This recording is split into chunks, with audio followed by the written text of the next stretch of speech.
Now, listen, you guys, this entire Kenneth Petty and Jennifer situation that has been revived on the internet is causing quite the commotion because people are beginning to question how reliable the statements from Jennifer are. And we're also going to be talking about Nicki Minaj clowning the behind out of lottery ticket and the girls that are out there flopping. And the Transformer seemingly might have made up with, the Shade Room. And we're also going to be talking about Drake and the Weekend and the video that is actually circulating about them.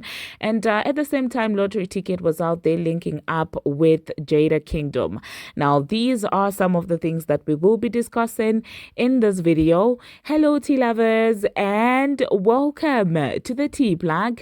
I trust you guys are doing well, and I trust you are doing great. Personally, I am doing great, you guys. I am doing extremely amazing. And without further ado, let us dive straight into today's tea. Now, first of all, let us talk about this entire, Kenneth Petty and Jennifer situation.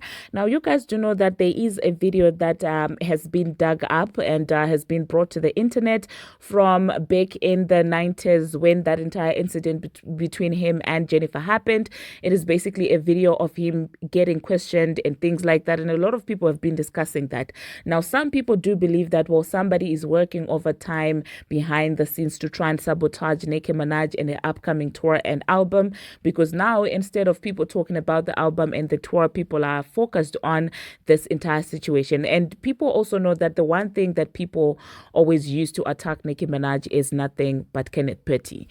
So it has then resulted in people digging up some of the things that came out and are contradicting about Jennifer's statements and things like that. And people are beginning to question also why it is that the industry has got, this amount of smoke for Kenneth Petty, who's not in the industry, when we have men who are still in the industry, who I shall not mention by name, and they are confirmed SA, perpetrators. So people are like, okay, why is there a double standards? Like, I will not mention all of them, but some of them start with a K, some of them start with a T, some of them start with a J, and even, from that side that is being accused of the sabotagery. Okay, that man is also allegedly, that entire situation. You get what I'm saying? So people are saying that well, why is it that all these men have got this energy, but you're out there still listening to men in the actual industry who are guilty of the same, or if not worse, in terms of the crime. So of course, yeah, it's bringing up conversation. So there's a letter particularly that is circulating, and it seems like that's a letter where Jennifer was trying to withdraw the charges. It reads, "To whom it may concern, I, Jennifer, who would like to drop charges against Kenneth Petty on the day that I said I was what it is half true and half false. The marks of my necks was not from me being, they were hickeys that I got the day before from somebody else. I've been knowing Kenneth for many years. We grew up together. We went to the same daycare center. We liked each other for a long time.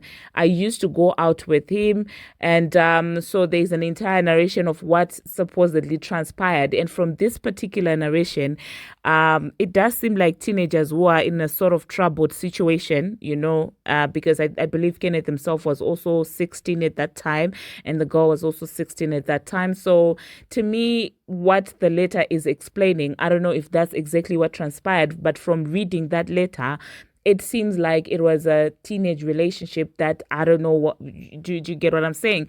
But let me not dwell on that, because I don't know if the letter is actually representing the truth or not, now that there's a lot of contradicting statements that are coming from Jennifer herself. Now, somebody somewhere on the internet decided to make a compilation of Jennifer's statements, and she was contradicting herself. So let me just insert a snippet of what she was saying one time, and what she then ended up saying another time. And I want you guys to judge for yourself, because it seems like she was now also denying to have written any letter, and was now saying that, well, she was forced to write the letter, and 1 minute I took it to the judge, the next minute I took it to the DA. Like, it was a lot of contradicting statements in that entire situation, and I don't know what the motive behind could be. I don't know what could be the reason for somebody to have such contradicting statements. And I did see some people trying to say that, well, the girl got threatened. And I'm like, I hope you're not saying she got threatened by Nicki Minaj, because when she withdrew, the charges, Nicki was nowhere in the picture. That was way back in the day. And so, yeah. Anyway, let me just insert that compilation of, Jennifer's statements, and you guys, I'll catch you after that. Like, yo, does anybody have anything to say before he is sentenced? I stood up and I said, Your Honor, I'm the person who pressed the charges. I would like to drop the charges. I made a huge mistake. Wow. This was like, I'm in court in front of his family, in front of friends, in front of everybody, like, whatever. And they was like, take it to the DA, and nobody wanted to hear shit. Because he probably didn't have a paid lawyer at that time. You know it's statute of limitation. It is no so. statute of limitation on perjury. Yeah. Professional or like a lawyer or something, Uh-huh. you need to tell what to write. But did they offer? Did they say if you recant your story, you're gonna go to jail? No. When you wrote the letter, all right. When you wrote the letter and gave it to the DA, what did they say? I wrote the letter, I gave it to the DA, and then I showed up at court. Oh. And I stood up. Rory wrote a letter, and what you said in the letter though? That was that I was pressured to press charges against him, and that I wanted to drop the charges. I didn't want him to go to jail. I was young. I was 16. You know, my words weren't. You know what I'm saying? Like, these people are talking about I wrote a letter. I never wrote a letter recanting my story. I did show up at court to drop the charges because I was being forced to. But the judge said take it to the district attorney, and they refused to do so. All right, when you wrote the letter and gave it to the DA, what did they say? I wrote the letter, I gave it to the DA. I wrote the letter, I gave it to the DA. I wrote the letter, I gave it to the DA. I never wrote a letter recanting my story. The judge specifically said, take it to the DA. And everybody looked at the DA, and the DA shook her head like, it's not happening. Like, oh, because they didn't want you. They didn't want you to go to court because you recanted your story. You told them it never happened. X, Y, Z. You was young. You was pressured. Correct, right? Yeah. So that's why. Yeah, babe. I'm talking. Yeah. So that's probably why they was so thirsty, because they knew the case would have fell through the roof. Well, there you heard the statement, you guys. Let me know what you think about that, in the comment section. Now, the next thing that we are going to be talking about, we're going to talk about Nicki Minaj and her continuing to step on these girls' necks, okay? It seems like she just decided to, show some D, to shake some D on these galleys. She decided to run a poll, and I feel like that's very hilarious. She said, hey, guys, I love you. Take the poll. 949 Thetan. You can only choose one. And then she said, lazy old album selling versus flopping. Like, which one would you pick? Because you know that people like to criticize and say that, oh my God, it's a lazy album. It's not even that great. She didn't do great. Oh my God, it's such a bad album. No visuals, this and that. But with all that, nobody's touching her when it comes to sales. So I guess this was just her saying, okay, what would you rather have? Okay, an album that actually sells, or an album that is out there getting 10 on 10 Pitchfork review but then flopping. So yeah, let me know in the comment section what you think about Nicki Minaj basically shaking D against these girlies. Now, the next thing that we're going to be talking about, there is a rumor in the streets that the Transformer might have made up with the Shade Room. Now, you guys do know that the Shade Room and the Transformer had parted ways when that entire situation of her calling them out happened, and Angie was like, oh, we will not be posting you anymore, we are not your PR blog and things like that. Now, if you guys don't know, the Shade Room was really in the forefront of pushing the Transformer down our throats, like whether we liked it or not. They were at the forefront of promoting her. Like, they would set up Nicki Minaj in some of the posts that they would make, and then put the Transformer on a pedestal. Like, it was one of the key modern media, urban media, that was out there pushing this girl. So obviously when they fell out, I was so confused. I was like, oh my God, why is this happening? Like, how could she be mad at people who are clearly biased towards her? And allegedly, that's the reason why, Kyle from the Neighborhood Talk left the shade room. It's because of, the Transformer. People allege in the streets that the Transformer got him fired, and he started the blog, the Neighborhood Talk, and Nicki was out there promoting him, giving him a platform at Queen Radio and things like that. However, somewhere along the way, he kind of lost the plot and ended up doing business with the Transformer. It was so transparent that, whatever he posts about her is so biased, but somehow it was never enough for the Transformer. She cussed him out, and they said they're not gonna post him anymore the same way that the Shade Room did when they fell out.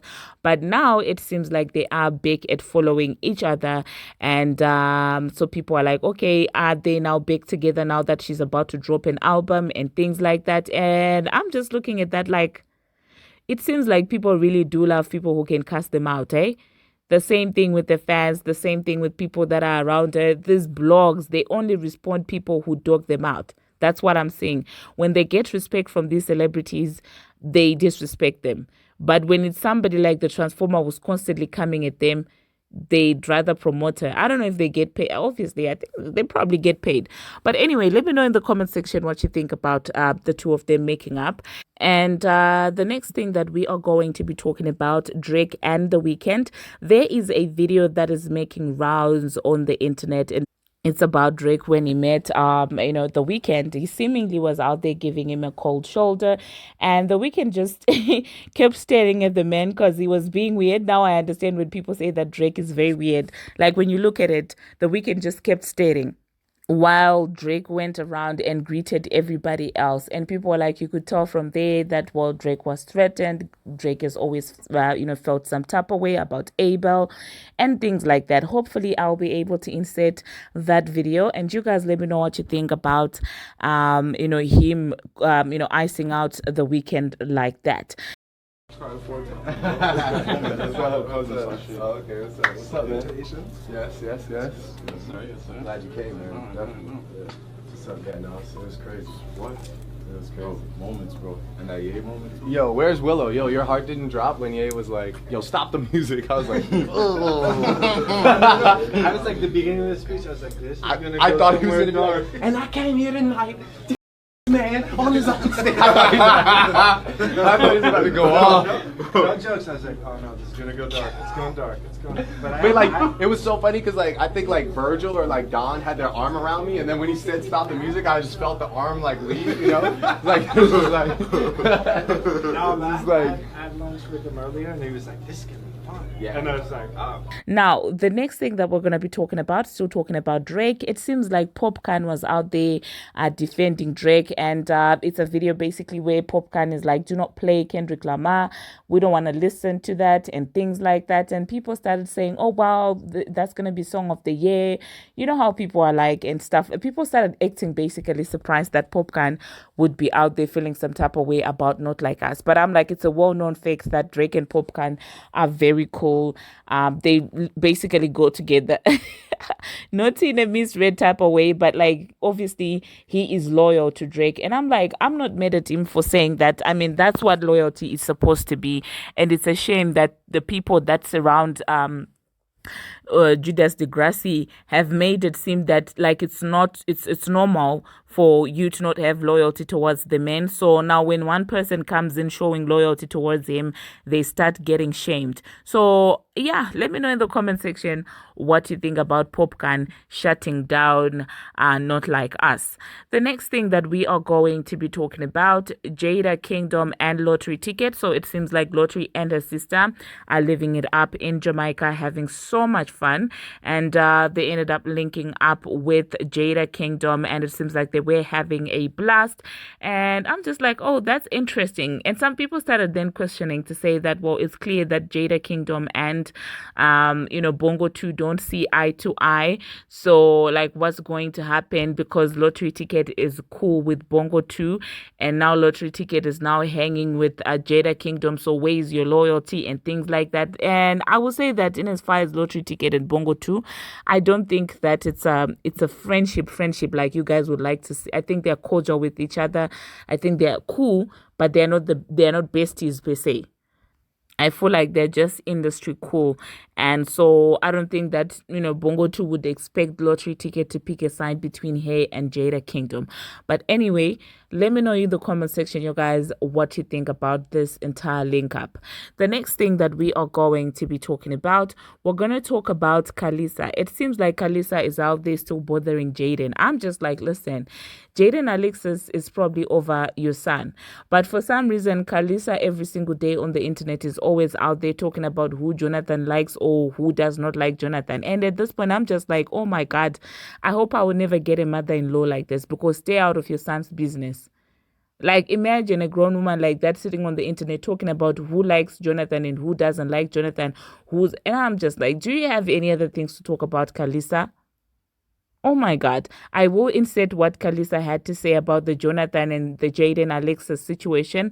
And then, so I will insert that at the end of the video. Now, the next thing that we're going to be talking about, we're going to talk about Jada Wader basically talking about, people who are out there always criticizing, his son and questioning his sexuality and things like that. Now, personally, I find it weird when grown people are out there policing a boy's, sexuality. I'm like, that's just a child. Like, of course, he spends a lot of time with his mother. He's going to pick his mother's mannerisms and stuff like that. I feel like Loya is a very smart kid, and I don't like how the internet be playing. I really don't like it. And to show you that the internet is a mad place, they were out there also coming down on Jada's sister when she made that joke about, trying to check his son and making sure that, well, he's behaving like a boy, quote unquote. The internet was also on her throat. So I'm like, what do you people want? At this point, I feel like people just don't want to see a smart kid, because that's all I see each time Loyal speaks. Like, if Loyal speaks and the one thing that you can take away from everything he's saying is his mannerisms, I think then the issue is with you, because that child is smarter than his age. Okay, I will never forget that entire video when he was talking about his mother's company and the workers and things like that's a smart child. And if you pick anything else than that, then you have issues. So I will insert what Jada had to say also about the lawyer situation. And I don't think that after I insert these videos, I will be coming back. So let me just say my goodbyes. Thank you very much, you guys, for watching. And thank you very much for making it this far. If you have not already, what are you waiting for? Smash that subscribe button and do turn on the notification bell so that you will be notified each and every time that I post. I post each and every single day, and I keep you updated on what's happening in the celebrity world on Instagram, on Twitter. I missed you guys so much. And it was like an emergency kind of exit day that I did. Like, I really didn't have any plans to travel, but then I ended up traveling anyway. So, of course, that entire day is gone. But I think from now onward, I will be able to at least give you one video. I am, of course, not in my natural habitat, but I'm sure I'll be able to slide in a video here and there. That being said, until my next one, see you.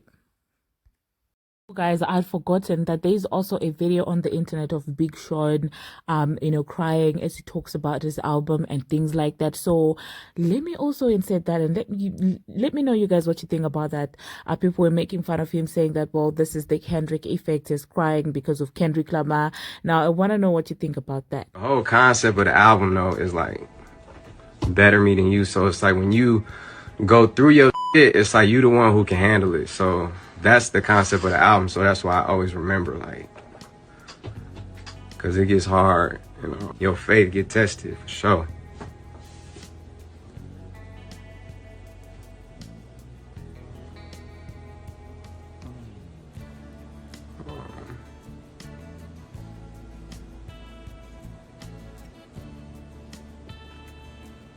People can, when you make art, you put your heart into this shit, so.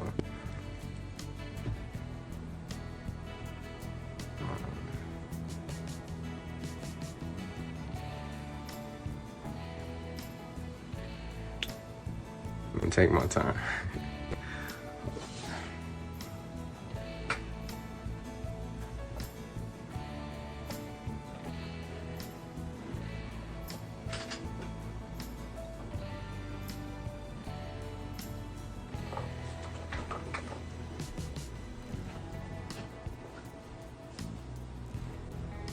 had to gather myself. You know, but like I was saying, when you make art, you put a lot into it. And, you know, I definitely am a chronic overworker, overthinker, and I've been dedicating a lot of my life to it. And I don't really like try and read into what people ever say too. It's like, it's hard because you do care about your so, you know, I try and stay focused on the path of keeping the music focused on what I want to do no matter what people think. So it's like, sometimes if you read into too much shit, like the internet could suck the fun out of it. Just anything you do. So it's just like, as an artist, expressing. Marry Megan Thee Stallion, and that's gonna be it. My son is gonna marry Megan Thee Stallion, and that's gonna be it, okay? Jaden is always gonna be family, and that's what it is, okay? Sorry. So, she don't like my son like that no more. I still watch Young and the Restless. Let me go watch it, girl. I miss my grandma. Let me go watch Young and the Restless. What channel it come on?